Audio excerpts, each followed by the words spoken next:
Bismillahirrahmanirrahim. Assalamualaikum. Welcome to online classes of Trends High School Hassan Abdal. Dear students, today I will brief you about maths of 4. How are you students? I hope so you all are fine. Dear students, as you all know, we have started our first term and here is your lecture number 16.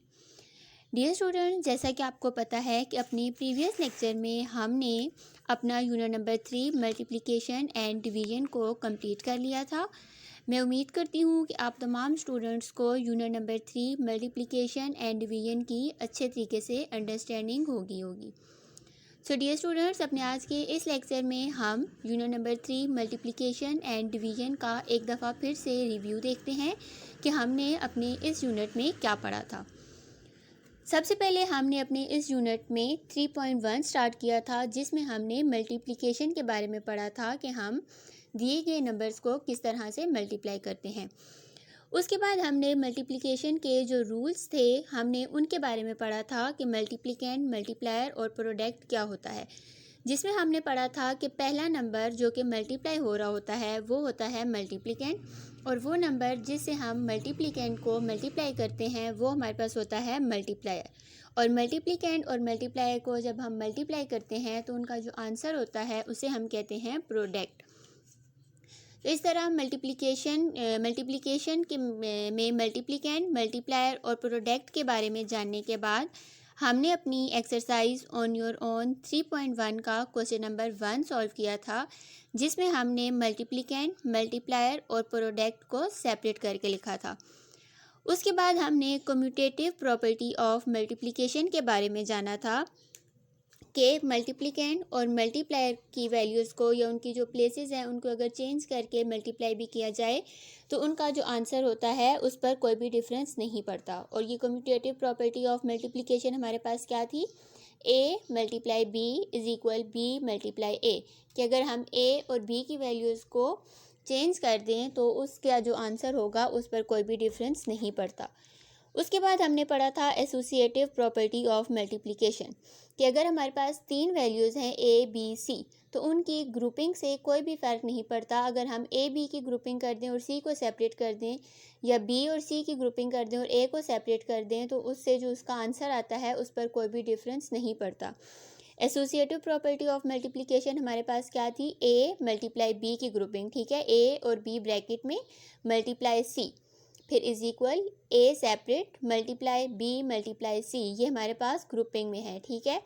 It's mean कि a multiply b bracket में multiply c separate is equal a separate multiply b multiply c को bracket में लिखेंगे। तो ये हमारे पास क्या थी, एसोसिएटिव प्रॉपर्टी ऑफ मल्टीप्लिकेशन।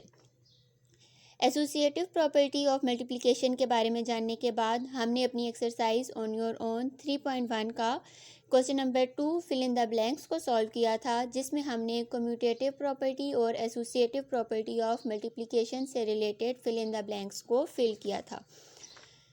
उसके बाद हमने मल्टीप्लाई के बारे में पढ़ा था कि हम दिए गए नंबर्स को किस तरह से मल्टीप्लाई करते हैं, और हमने अपनी एक्सरसाइज ऑन योर ओन 3.1 का question number 3, question number 4, question number 5 और क्वेश्चन नंबर 6 अपनी कॉपीज़ पर कंप्लीट किया था। इस तरह हमने अपनी एक्सरसाइज ऑन योर ओन 3.1 में मल्टीप्लिकेशन के बारे में पढ़ा था कि मल्टीप्लिकेशन क्या है।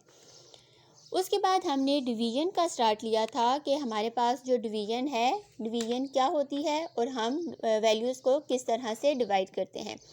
तो हमने पढ़ा था कि वो नंबर जो कि डिवाइड हो रहा होता है उसे हम कहते हैं डिवाइडेंड, और सेकंड नंबर जिससे हम फर्स्ट नंबर को डिवाइड कर रहे होते हैं वो हमारे पास होता है डिवाइज़र, और उन दोनों का जो आंसर आता है यानी उनका जो रिज़ल्ट होता है उसे हम कहते हैं क्वोशंट, ठीक है। Dividend divided by divisor is equal quotient, और अगर लास्ट में हमारे पास जो भी वैल्यू रिमेनिंग बच जाती है उसे हम कहते हैं रिमाइंडर। तो डिवाइडेंड, डिवाइज़र और क्वोशंट के बारे में जानने के बाद हमने अपनी एक्सरसाइज ऑन योर ओन 3.2 के क्वेश्चन नंबर 1 में दिए गए तमाम पार्ट्स को डिवाइड किया था और उनके क्वोशंट और रिमाइंडर लिखे थे। उसके बाद हमने अपनी एक्सरसाइज ऑन योर ओन 3.2 का क्वेश्चन नंबर 3 और क्वेश्चन नंबर 4 सॉल्व किया था, जो कि हमारे पास डिवाइड से रिलेटेड था और इनको भी हमने डिवाइड करके इनके रिमाइंडर्स और क्वेश्चंस लिखे थे। तो इस तरह ऑन योर ओन 3.2 का क्वेश्चन नंबर 2 और 3 सॉल्व करने के बाद हमने अपना unit number 3 multiplication and division complete कर लिया था। मैं उम्मीद करती हूँ कि आप तमाम स्टूडेंट्स को यूनिट नंबर 3 मल्टीप्लिकेशन और डिवीजन की अच्छे तरीके से अंडरस्टैंडिंग होगी और आप तमाम स्टूडेंट्स ने यूनिट नंबर 3 के तमाम क्वेश्चंस नीट और ख़ूबसूरत राइटिंग में अपनी कॉपीज़ पर नोट डाउन करने के साथ साथ आपने इन तमाम क्वेश्चंस की अगेन एंड अगेन अपनी रफ कॉपी पर प्रैक्टिस की होगी। नेक्स्ट लेक्चर तक के लिए take care of yourself, stay home, stay safe and don't forget to wash your hands. Thank you. अल्लाह हाफिज़।